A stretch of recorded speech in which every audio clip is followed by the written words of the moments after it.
వనస్థలిపురంలో RS Brothers Mega Shopping Mall Akkineni Naga Chaitanya మరియు శోభితా గార్లచే September 26న ఘన ప్రారంభం.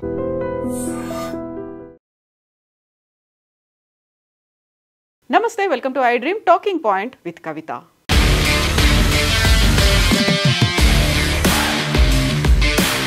ఉగ్రవాదాన్ని ప్రేరేపించే చర్యలు తీసుకుంటే ప్రపంచ పటంలో లేకుండా చేస్తాం. ఆపరేషన్ సింధూర్ 2.0ని త్వరలోనే ప్రారంభించబోతున్నాం. ప్రపంచ పటంలోనే కాదు, చరిత్రలో కూడా పాకిస్తాన్ లేకుండా పోతోంది. ఆపరేషన్ సింధూర్ 1 సమయంలో సహనం సంయమనంతో వ్యవహరించాం, కొంచెం వెనక్కి తగ్గాం. ఉగ్రవాదం పైన పోరులో భాగంగా మేం కాస్త వెనకడుగు వేసినప్పటికీ ఇప్పుడు మాత్రం వెనక్కి తగ్గే ప్రసక్తే లేదు, ఎవరు ఆపలేరు.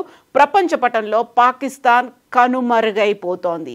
ఈ మాటలన్నది ఒకవైపు ఆర్మీ చీఫ్, మరోవైపు వాయుసేన చీఫ్, ఇంకొక వైపు రక్షణ శాఖ మంత్రి రాజ్నాథ్ సింగ్. ఈ ముగ్గురు ఒకే రోజు భిన్నమైనటువంటి ప్రాంతాల్లో ఆపరేషన్ సింధూర్ 2.0కి సంబంధించి మాట్లాడారు. తొందరలోనే ఉండబోతోందనేటువంటి వ్యాఖ్యలు చేయడంతో పాటుగా అక్కడ ఉన్నటువంటి ఆర్మీని కూడా సంసిద్ధంగా ఉండమని ఆర్మీ చీఫ్ ఉపేంద్ర ద్వివేది చెప్పినటువంటి మాటలు ఇప్పుడు సంచలనంగా మారుతున్నాయి.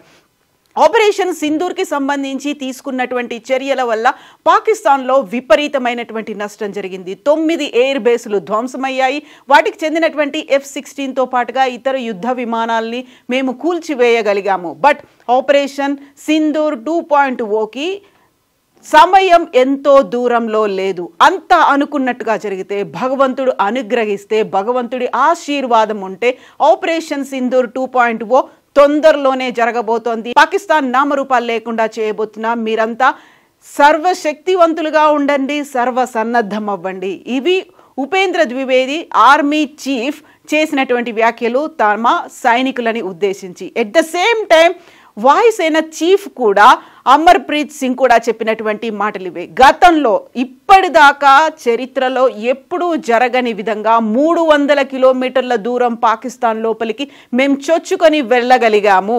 ఇప్పుడు ఆపరేషన్ సింధూర్ 2.0 కనుక జరిగితే ప్రపంచ మట్టంలో చరిత్రలో కూడా పాకిస్తాన్ లేకుండా పోతుంది. ఇది లాంగెస్ట్ కిల్ని ఆపరేషన్ సింధూర్ సమయంలో మేము చేయగలిగాము. ఖచ్చితంగా మేము చేసి చూపిస్తాము. ఎట్ ద సేమ్ టైం ఒక పాజ్ బటన్ని మాత్రమే నొక్కాము.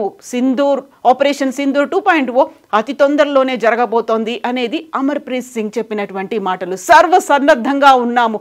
అటు వాయుసేన కావచ్చు, ఇటు ఆర్మీ కావచ్చు, త్రివిధ దళాల శక్తియుక్తులతో త్రివిధ దళాలు కలిసి సంయుక్తంగా పోరాడడంతోనే ఆపరేషన్ సింధూర్ విజయం సాధించగలిగింది అనేటువంటి మాటని ఆర్మీ వాయుసేన చీఫ్లు చెప్పడంతో పాటుగా రక్షణ శాఖ మంత్రి రాజ్నాథ్ సింగ్ కూడా అదే మాట చెప్తూ ఉన్నారు. విజయదశమి సంబరాల్లో భాగంగా అక్కడున్నటువంటి ఎయిర్ బేస్ సెంటర్లో మాట్లాడినటువంటి రాజ్నాథ్ సింగ్ అక్కడున్నటువంటి ఆర్మీ సైనికులతో విజయదశమి సెలబ్రేషన్లో పాల్గొన్నటువంటి రాజ్నాథ్ సింగ్ ఇదే మాటల్ని చెప్పారు. ఒకే రోజు 3 ప్రాంతాల్లో 3 వ్యక్తులు చేసినటువంటి వ్యాఖ్యలు ఆపరేషన్ సింధూర్ 2.0కి ఖచ్చితంగా జరుగుతుంది. అది అతి తొందరలోనే ఉండబోతోంది.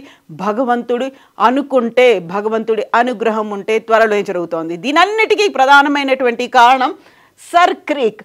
గుజరాత్కి పాకిస్తాన్కి మధ్యలో ఉన్నటువంటి ఈ సర్ క్రీక్ అనేటువంటి ఉప్పు నీటి కయ్య, ఈ జలసంధి మీద పాకిస్తాన్ చేస్తున్నటువంటి వైమానిక స్థావరాల ఏర్పాటు, తమ యుద్ధ వ్యూహాల అమలులో భాగంగా పాకిస్తాన్ ఒక అడుగు ముందుకేసి సర్ క్రీక్ సంబంధించి ఇది ఒక వివాదాస్పదమైనటువంటి జలసంధి 96 కిలోమీటర్లు ఉంటుంది. భారతదేశానికి సంబంధించి రన్ ఆఫ్ కచ్, గుజరాత్ నుంచి పాకిస్తాన్లో ఉన్నటువంటి సింధ్ ప్రాంతాన్ని విడదీసేటువంటి ఈ 96 కిలోమీటర్లు ఉన్నటువంటి ఈ సర్ క్రీక్ వివాదం అనేది దశాబ్దాల తరబడి కొనసాగుతూ వస్తుంది. ఎలాగైతే మనం పాక్ ఆక్యుపైడ్ కశ్మీర్ గురించి మాట్లాడుకుంటామో, పాక్ ఆక్రమిత కశ్మీర్ గురించి మాట్లాడుకుంటామో, సర్ క్రీక్ గురించి కూడా మాట్లాడుకోవాల్సినటువంటి అవసరం అదే స్థాయిలో ఉంది. ఇప్పుడు సర్ క్రీక్ వద్ద నెలకొన్నటువంటి ఈ విషయంతోనే రాజ్నాథ్ సింగ్ కూడా అదే మాటను చెప్తూ వస్తున్నారు.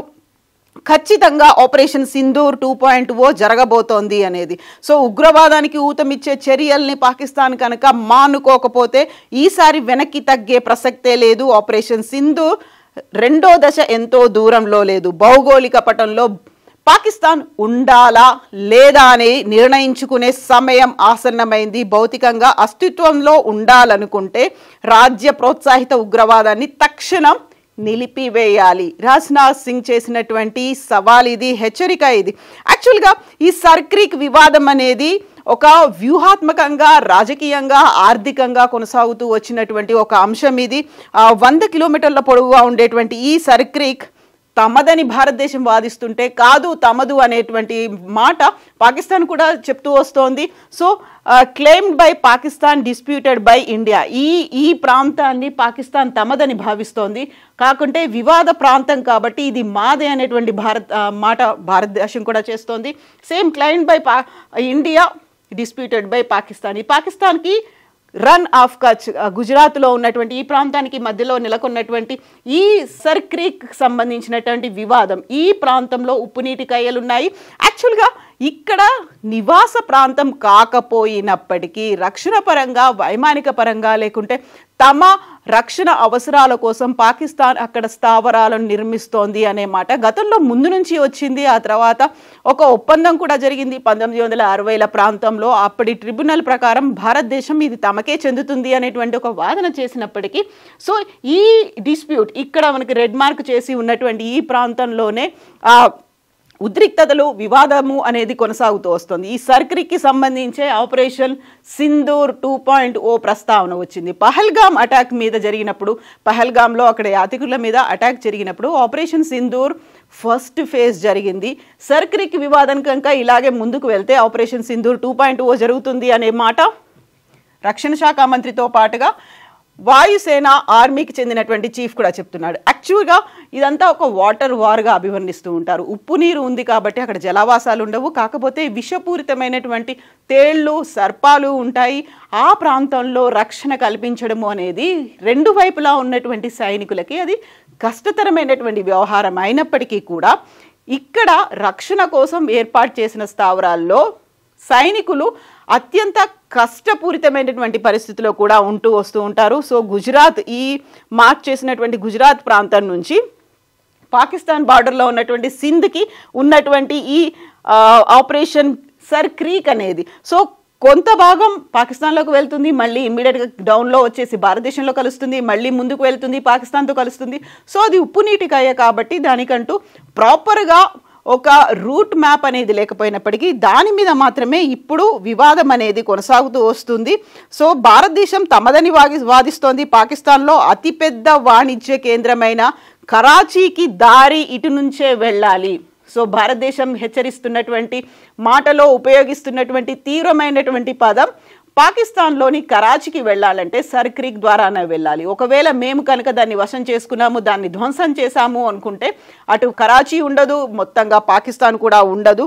అక్కడి పోర్టుకి, కరాచీలో ఉన్నటువంటి పోర్టుకి చేరుకోవడానికి ఇదే ప్రధానమైనటువంటి ద్వారం, మార్గం కాబట్టి దీని మీద అటాక్ చేయాలి అనేటువంటి ఉద్దేశం భారత్తో ఉంది అనేది పాకిస్తాన్ కూడా చేస్తున్నటువంటి వాదన. ఈ నేపథ్యంలోనే సో యాక్చువల్గా సర్క్రీక్కి సంబంధించి మొదటగా దీన్ని బనగంగా అని పిలిచేవాళ్ళు. ఆ తర్వాత బ్రిటిషర్లు వచ్చిన తర్వాత బనగంగా కాస్త సర్క్రీక్గా మారింది. అప్పటి నుంచి అక్కడ ఉన్నటువంటి ఒక ప్రతినిధి పేరు మీదుగా సర్క్రీక్ అనేటువంటి ఒక పేరు అనేది దీనికి కాయిన్ చేశారు. ఆ తర్వాత డివిజన్ అయిపోయిన తర్వాత, పాకిస్తాన్ విడిపోయిన తర్వాత పాక్ ఆక్రమిత కాశ్మీర్, ఎక్కడైతే కాశ్మీర్కి సంబంధించినటువంటి ఒక ఇష్యూ కొనసాగుతూ వస్తుందో, అండర్లయింగ్గా బయటికి ఇప్పటిదాకా పెద్దగా ప్రొజెక్ట్ కానీ సర్క్రీక్ వివాదం కూడా అలాగే కొనసాగుతూ వస్తోంది. ఈ చిత్తడి ప్రాంతం, యాక్చువల్గా ఉప్పు నీటితో ఉన్నటువంటి ఈ చిత్తడి ప్రాంతంలో రక్తపింజరలు ఎక్కువగా ఉంటాయి, విషపు తేళ్లు ఎక్కువగా ఉంటాయి. కాబట్టి ఇరువైపులా ఉండేటువంటి సైనికులకు ఇబ్బందులు ఉంటాయి.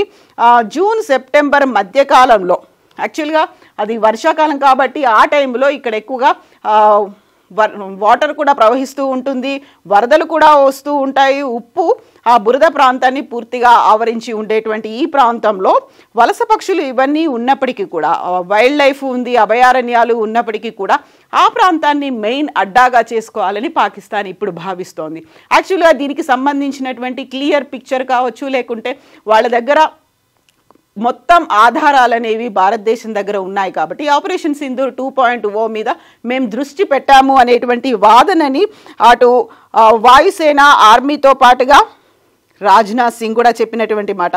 సో ఇది తొందరలోనే కొనసాగబోతోంది అనేటువంటి మాటతో పాటుగా ఇక వాయుసేన చీఫ్ అమర్ప్రీత్ సింగ్ చెప్పినటువంటి మాట, గతంలో ఇప్పటిదాకా జరిగినటువంటి ఏ యుద్ధంలోనూ ఎప్పుడు అటాక్ జరగనంతగా లాంగెస్ట్ కిల్ మేము నిర్వహించాము, 300 కిలోమీటర్ల దూరం మేము వెళ్ళాము అని చెప్పడంతో పాటుగా పాకిస్తాన్కి చెందినటువంటి 6 జెట్లలో F-16లు ఉన్నాయి, JF-17 అంటే అమెరికాకి చైనాకి సంబంధించినటువంటి యుద్ధ విమానాలని కూడా మేము కూల్చివేశాము, 11 వైమానిక స్థావరాలని లక్ష్యంగా చేసుకొని మేము ముందుకు వెళ్ళాము. 4 రోజుల పాటు జరిగినటువంటి ఈ యుద్ధంపై పాక్ కథనాలు చాలా మనోహరంగా ఉన్నాయి, బట్ వాటితోనే అవి సంతృప్తి చెందుతున్నాయి. కానీ ఇది మేము ఇస్తున్నటువంటి డేటా, ఇది మేము కూల్చినటువంటి వాళ్ళ యుద్ధ విమానాలు అనేటువంటి మాట మన వాయుసేన చీఫ్ అమర్ప్రీత్ చెప్పినటువంటి మాట. సో ఖచ్చితంగా ఉండబోతోంది. ఎప్పుడు ఏంటి అనేది పాకిస్తాన్ డెసిషన్ మీదే ఉంది. పాకిస్తాన్ కనుక ఒక అడుగు ముందుకేసి సర్క్రిక్ దగ్గర ఇంకా తమ స్థావరాలను నిర్మించుకునే పని, లేకుంటే వాటిలో ఒక ముందుకు వెళ్ళే ప్రయత్నం కనుక చేస్తే ఖచ్చితంగా ఆపరేషన్ సింధూర్ 2.0 జరగబోతోంది. సో డెసిషన్ అనేది, ఒక నిర్ణయం అనేది అయితే మేము తీసుకున్నాము. ఈ నిర్ణయాన్ని అమలు పరిచే పనులు ఏమైనా పాకిస్తాన్ చేస్తే ఈసారి మాత్రం మేము ఆగే సమస్య లేదు, మాకు భగవంతుడు కూడా తోడున్నాడు అని చాలా క్లియర్గా మాట చెప్పడము. అంటే they are going ahead with operation Sindoor 2.0. అందులో భాగంగానే సైనికులను కూడా రెడీగా ఉండమని చెప్పారు. అస్త్రశస్త్రాలతో భారతదేశం అయితే రెడీగా ఉంది, ఆర్మీని కూడా అలాగే ఉండమన్నారు. అంటే ఏ క్షణమైనా ఎప్పుడైనా ఏమైనా జరగవచ్చు. సో ఒక పాజ్ బటన్ మాత్రమే. ఇంకెవరో చెప్తే మేము ఆపాము అనేటువంటి మాట తప్పు అని చెప్పినటువంటి భారతదేశం అదే పద్ధతిలో, అదే గట్టి స్వరంతో, తీవ్రమైనటువంటి వాయిస్తో చెప్తోంది ఆపరేషన్ సింధూర్ 2.0 ఉండబోతోంది అని. నిజంగా ప్రస్తుతం ఉన్నటువంటి సమాజం దేనికి ప్రయారిటీ ఇస్తుంది? ఆర్థిక సంబంధాల చుట్టూ మాత్రమే తిరుగుతుంది. మళ్ళీ ఎన్నికలంగానే చాలా విరక్తి కలుగుతాను.